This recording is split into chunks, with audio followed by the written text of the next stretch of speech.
بسم الله الرحمن الرحيم. الحمد لله رب العالمين والصلاة والسلام على رسول الله صلى الله عليه وسلم. أما بعد، السلام عليكم ورحمة الله وبركاته. magacay waa Cabdiqaadir Shaafi. halkan casharka maanta waxaan ku qaadanaynaa sidii Windows-ka ama computer-ka sidii loo clean gareeyo. markastoo computer-ka la isticmaalayo waxaan ognahay markastoo cashir la qorayo, markastoo file la soo dejisto, Windows-ku automatic wuxuu u soo dejinayaa faylal aan loo baahnayn oo rubbish ama qashin ayuu samaynayaa. markastoo file la furo, file copy ayuu ka samaynayaa, then faylashaas markay ururaan GB ay qaadanayaan, then space-yada ayay wax badan ay qaadanayaan, space-ka computer-kaaga ay wax badan qaadanayaan.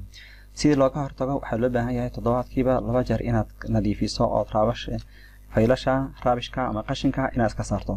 haddaba istebiyada la soo saaraya ayaan casharkan ku qaadanaynaa ilaa 5 step ayaan qaadanaynaa. step-ka koobaad wuxuu noqonayaa waxaan qorayaa calaamadda Windows ayaan taabanayaa, Windows iyo E ayaan taabanayaa, dan waxa soo furmaya local C iyo partitionada kale ayaa soo furmaya. local C-ga ayaan double click dhahaynaa, double click markaan dhaho meeshan Windows ay ku qoran tahay, Windows-kaas ayaan double click dhahaynaa. dan hoos ayaan u soconayaa software distribution, meel ay ku qoran tahay ee raadinaya waa software distribution. meeshan ay ku qoran tahay download ayaan double click dhahayaa. faylashan asaga soo dejiyo oo ma baahanin, then control A ayaan leeyahay highlight gareynayaa, then shift iyo delete ayaan dhahaa, waa permanent ayaan u delete gareynayaa, waa 19 item weeyaan, then delete ayaan dhahaynaa, then continue ayaan leeyahay, waa MB-yada iyo halka soo saaraya iyo faylash aan loo baahnayn. step-ka koobaad ka weeyaan. step-ka labaad in qaadanayna waxaan taabanayaa calaamadda Windows, waa taa screen-ka nooga muuqata, Windows iyo R ayaan taabanayaa.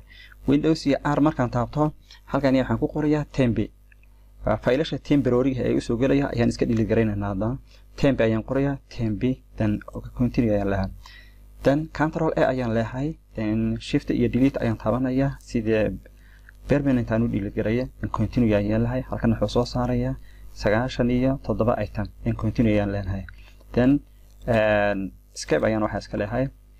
step-ka saddexaad wuxuu noqonayaa Windows iyo R ayaan taaban, then waxaan qorayaa calaamadda percentage ayaan qorayaa, then temp ayaan qorayaa, temp, then percentage ayaan hareeraha ka raacinayaa, then continue ayaan leeyahay.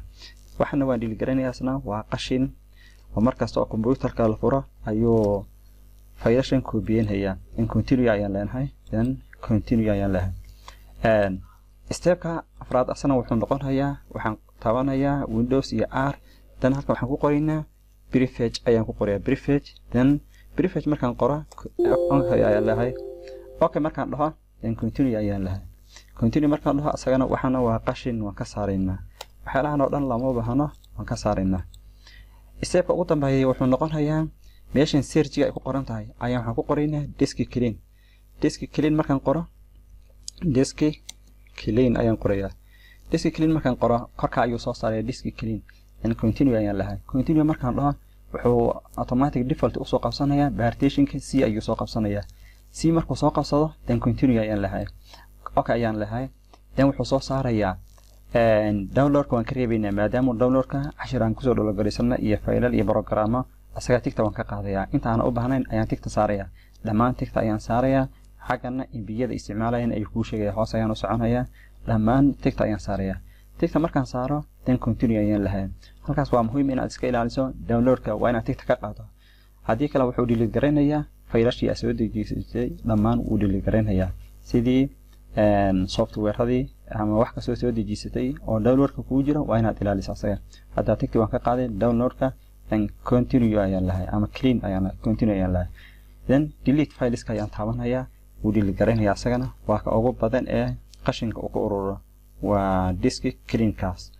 haddaba saas ayaa loo clean gareeyaa, markastana toddobaadkii inaad clean gareyso waa muhiim. cashirkan halkaas ayaan ku hakilinaa. subxaanaka allahumma bixamdik, ashhadu an laa ilaaha illaa anta, astaghfiruka wa atuubu ilayk. assalaamu calaykum waraxmatullaahi wabarakaatu.